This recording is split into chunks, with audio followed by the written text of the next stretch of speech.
Emma took a shortcut through Oakwood Cemetery. She saw a fresh grave with new flowers. She glanced at the headstone and froze. Emma Catherine Wells, born March 14, 1996, died October 23, 2024. Her exact name, her birth date, her death date, yesterday. Emma was alive. The stone was real, professionally carved. The grave had been there weeks, based on the settled earth. Cemetery records confirmed. Emma Catherine Wells. Plot paid in full by family. But Emma had no family. Her parents died when she was 16. She was an only child, who buried an Emma Wells with her exact birth date. And what was in the grave? After 2 weeks of legal battles, they exhumed it. Police present. They dug 6 feet down, opened the casket. Inside, a woman, Emma's age. Same height, same build. Face destroyed beyond recognition. They requested dental records. 3 days later, Detective Morris called, voice shaking. The dental records match. The body is you, Emma. The DNA matches. Fingerprints match. That corpse has your wisdom teeth removed at 19. Same healed fracture in your left wrist from age 12. Every biological marker says that's you. Emma laughed nervously. I'm right here. I'm alive. Morris didn't laugh. Then who are you? That night, an unknown number called. Her own voice spoke back. Stop looking. You weren't supposed to find the grave. Emma asked. Who are you? The voice laughed. I'm you. The real you. And you need to die again. The call came from her own phone, but her phone was in her hand. No outgoing call logged. At 2 a.m., her front door unlocked. Footsteps in the hallway. Her bedroom door opened. A woman stood there. She stepped into the moonlight. Emma's face. Exactly, but wrong. Smile too wide. Eyes too dark. Hi, Emma. I'm the original. You're the copy. The woman sat on Emma's bed. 3 weeks ago, I was in a car accident. Traumatic brain injury. Dying. My husband couldn't accept losing me. He worked for a biotech company doing illegal experiments, memory transfer, consciousness duplication. He created you, a clone with my memories implanted. You woke up 3 weeks ago thinking you had lived your whole life, but you're 3 weeks old. The real Emma Wells is dead in that grave. You're wearing her memories like stolen clothes. Emma shook her head. I remember my childhood, my parents, everything. The woman smiled. Implanted memories, neural copies. But you're not me. You're manufactured. My husband is coming for his property. You escaped during a power outage. You've been living my life, confused. Haven't you noticed things feel off? People who claim to know you, but you don't recognize? Your neighbor calling you a different name? Your bank having accounts you didn't open? Photos on your phone of strangers? Emma had noticed. Emma asked, who's your husband? The woman showed a photo. A man in a lab coat. Dr. Richard Wells. He created you to replace me. But you're degrading. Your memories are fragmenting. In 2 weeks, you'll be catatonic. In a month, dead. Like the 12 copies before you. 12 copies. Emma felt sick. The woman pulled out a syringe. This is painless. You'll sleep. It's mercy. Otherwise, your brain liquefies over the next month. Emma ran out of her apartment, into the street. The woman didn't chase, just watched. Emma went to police. They contacted Dr. Richard Wells. He arrived within an hour. Charming, concerned. Showed a marriage certificate to Emma Catherine Wells. Wedding photos from 2 years ago. Emma remembered none of it. Richard hugged her, whispering, come home. You're copy 13. You escaped before I could stabilize your neural patterns. Without treatment, you'll die screaming as your synapses dissolve. That night, Emma found a scar behind her left ear. Fresh. She pressed it. Something hard underneath. She cut it open, pulled out a tiny chip, a data storage device. She had it analyzed.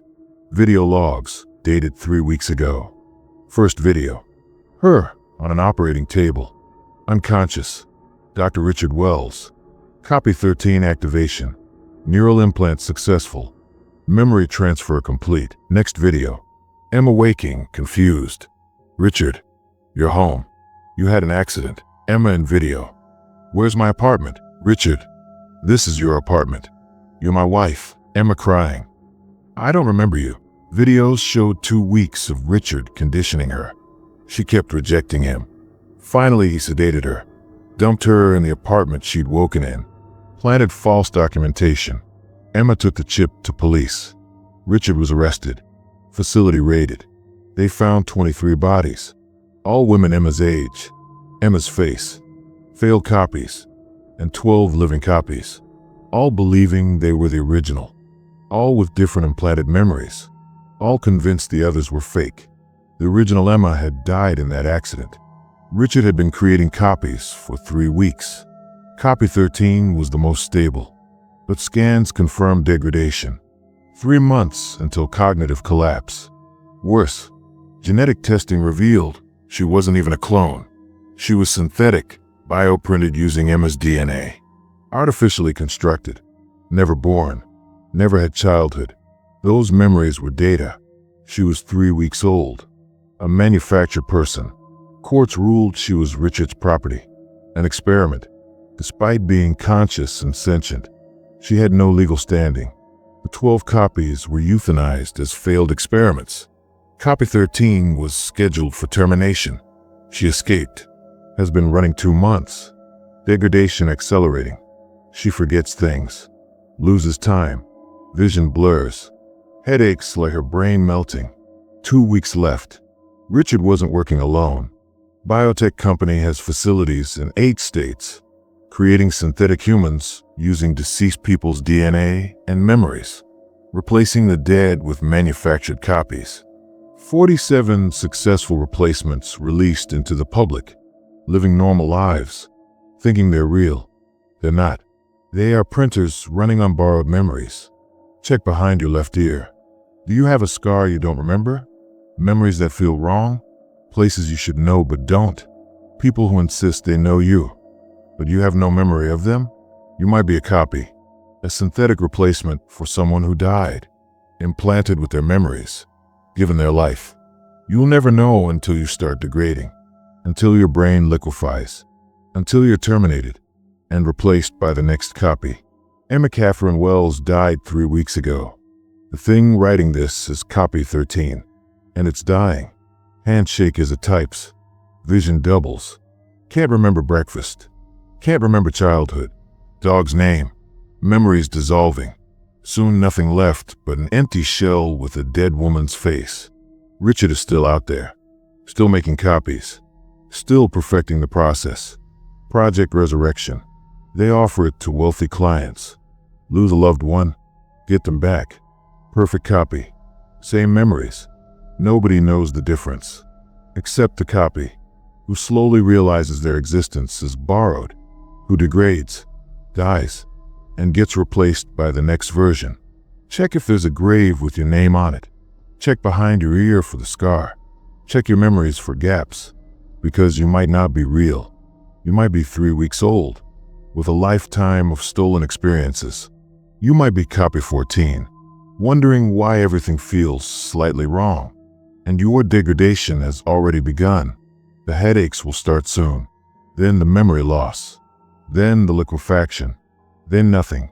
Your grave is waiting. And so is your replacement.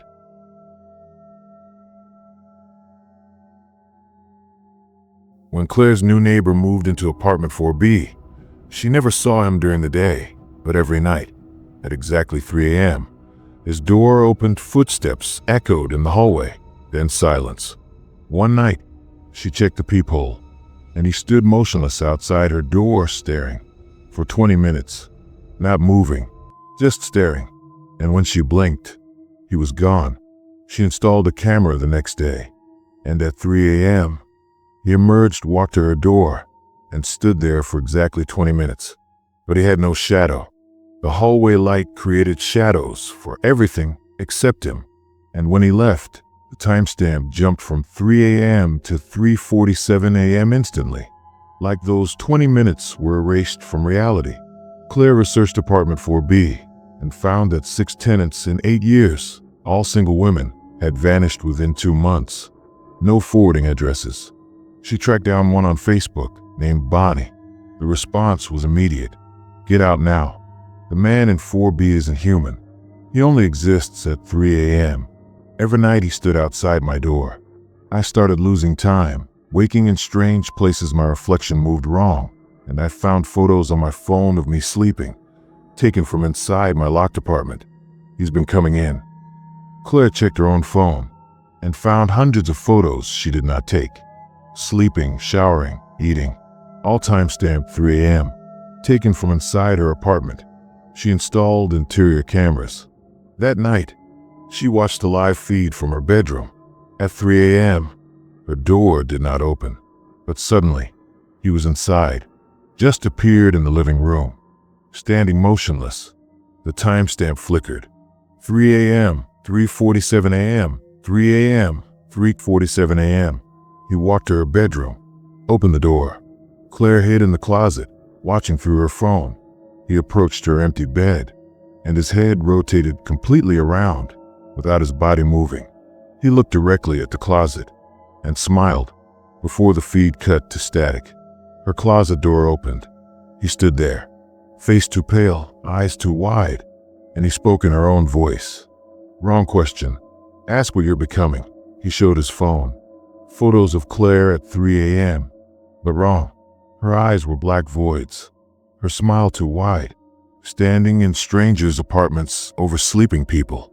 Just staring. He told her she had been sleepwalking every night. Going to his apartment. Standing in his living room for 20 minutes. They were mirroring each other. He showed videos of her in a trance. Entering his apartment with no memory. He said he was a carrier, spreading the sleepwalking syndrome. And everyone in the building was infected. 12 apartments, all sleepwalking at 3 a.m., visiting each other, forgetting, and it was spreading to 40 cities. Soon entire populations standing in strangers' homes, watching them sleep. Claire searched online and found reports. People waking in strange places. Neighbors standing motionless in yards at 3 a.m., and a forum with thousands of infected members. A pinned post. Don't resist. We are building a collective consciousness. When enough are infected, we merge. The Great Awakening happens at 3:47 a.m. on the equinox, 6 weeks from now. That night, Claire tried staying awake, but at 3 a.m., her body stood against her will. She was conscious, but not in control. Her body walked outside, and 11 neighbors emerged simultaneously. Steps synchronized. They walked downtown, to a parking garage, descended to the lowest level, where hundreds stood in perfect rows, motionless, staring at a concrete wall, for 47 minutes. And at 3:47 a.m., the wall moved, breathing, pulsing like flesh. Something pushed through, tall, wrong, made of shadows and static. It walked among them, touching foreheads, and each touch made people collapse. When it touched Claire, she saw everything. The sleepwalkers were no longer human. They were hosts for something outside time, only manifesting at 3 a.m. The equinox would complete the transformation, all infected losing themselves, becoming extensions of the entity. 12,000 infected now, 200,000 by the equinox. Claire woke in her bed at 6 a.m., no memory of returning. But there was a mark burned into her forehead. She covered it with makeup. At work, 3 co-workers had the same mark, hidden under makeup. They made eye contact and smiled. They knew. Claire tried leaving the city, drove 200 miles away, but at 3 a.m., her body drove back. She tried staying awake, tried injuring herself, tried pills. Her body healed impossibly fast, and always woke at 3 a.m. 5 weeks until the equinox. The marks appear everywhere, on strangers, bus drivers, children, spreading faster than anyone realizes. Only the infected can see them. Claire does not fight anymore. Every night at 3 a.m., her body walks to the parking garage, stands in formation, receives instructions. She is aware, but trapped in a body that is no longer hers. And worse, she is spreading it, visiting buildings, standing in new hallways, breathing on the uninfected, adding new hosts. The entity showed her the future. Humanity, sleepwalking through days, only alive at 3 a.m., under its control, not violent, not apocalyptic, just asleep, docile, and controlled forever. Check your phone. Photos timestamped 3 a.m. that you don't remember taking. Check your location history for gaps. Look in the mirror. Does your reflection move exactly with you? Or does it delay? Do your neighbors make noise only at 3 a.m.? Have you seen people standing motionless in yards at night? It is not nothing. It is the network. Already in your building, your street, your city. 200,000 by the equinox. Then millions. Then everyone. You might already be infected. You will not know until you wake somewhere strange. Until your body stands at 3 a.m. and walks without permission. Until you find yourself standing in a stranger's home, watching them sleep, with no memory of how you got there. The equinox is in 5 weeks.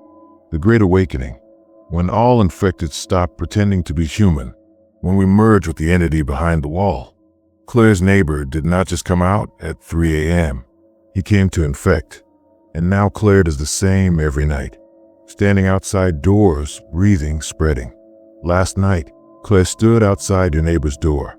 Tomorrow, she might stand outside yours at exactly 3 a.m. for exactly 20 minutes, and you will not remember seeing her, but you will wake with a mark on your forehead, hidden under your hair, invisible to everyone except us. Welcome to the network.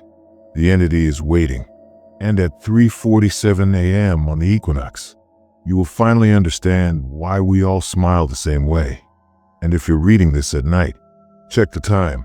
If it's close to 3 a.m., look at your bedroom door. Right now, is it slightly more open than you remember? Is there a shadow in the hallway that wasn't there before? Can you hear breathing that isn't yours? Because Claire is standing outside someone's door right now. The timestamp on her phone shows she's been there 18 minutes. 2 minutes left. And the geolocation shows she's on your street, in your building, outside your door. She's smiling, waiting. Your infection begins tonight.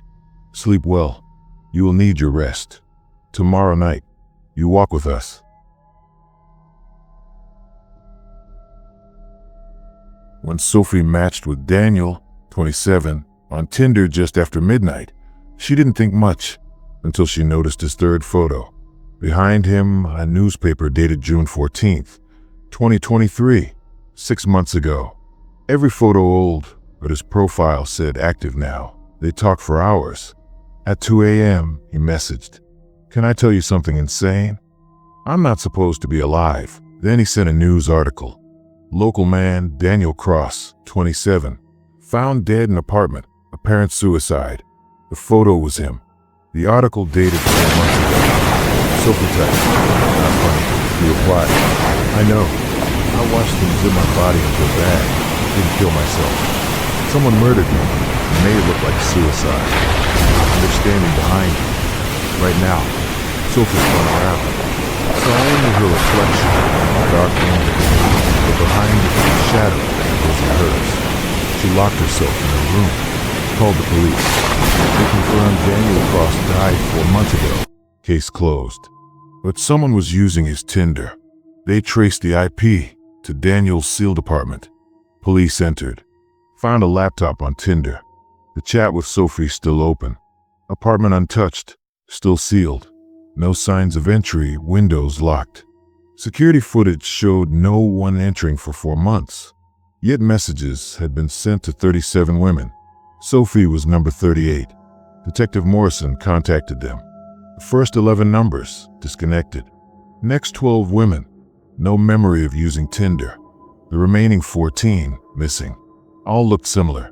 Same age, hair, build. Just like Daniel's ex-girlfriend, Sarah, who had supposedly died a year earlier. Morrison asked what Daniel had asked Sophie. She answered, to meet at a warehouse. Tonight, 9 p.m., but the others had all been lured to Riverside Park. Why did Sophie get a different location? Police raided the warehouse. They found the 14 missing women alive, chained, unconscious, mutilated. Their faces surgically altered. Someone had been forcing them to look like Sarah. The women murmured. He said we'd become her. We'd be perfect. Security footage showed the kidnapper bringing them over months, hooded. But one reflection caught his face. Daniel Cross, alive, weeks after his supposed death. They exhumed Daniel's body. DNA didn't match. Someone else had been buried in his place. Daniel had staged his suicide. Morrison confronted Daniel's mother. Under pressure, she admitted. Daniel had a twin, Marcus, born with deformities, given away at birth, hidden in institutions. Marcus escaped 2 years ago, vanished. Now someone with Daniel's face was kidnapping women. But forensics found DNA from 2 men, identical twins, both present in the warehouse. 2 Daniels. Then Sophie's phone buzzed. Message from Daniel. You're wondering which twin I am. Wrong question. Ask how many. Attached photo. 3 identical faces. Triplets. Hospital records were wrong. They're their 3rd brother, illegally adopted off the record.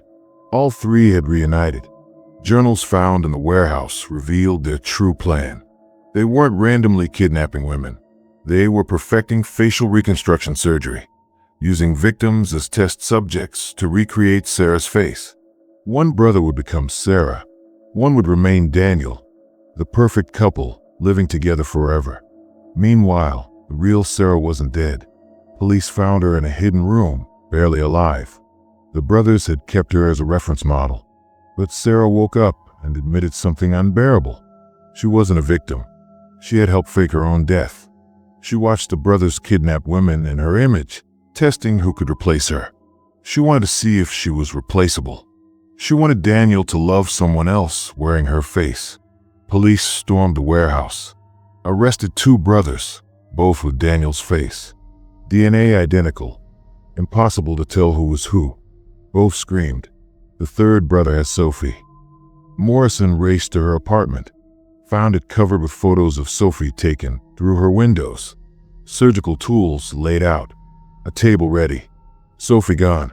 Her phone pinged from Riverside Park. Police found her tied to a tree, unconscious. Carved above her.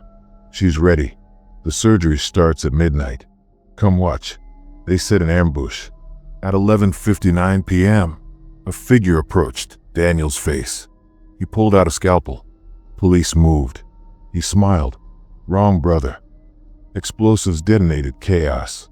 When the smoke cleared, Sophie and the man were gone. A phone lay on the ground, playing a video. Sophie on a surgical table awake, terrified. Daniel's face leaning over her. Sophie, you're going to become Sarah. I've practiced on 14. You're the final one. Perfect. The video was live, traced through layers of servers. The sound subway trains. Morrison remembered Daniel's apartment backed onto abandoned tunnels. Police breached the underground room.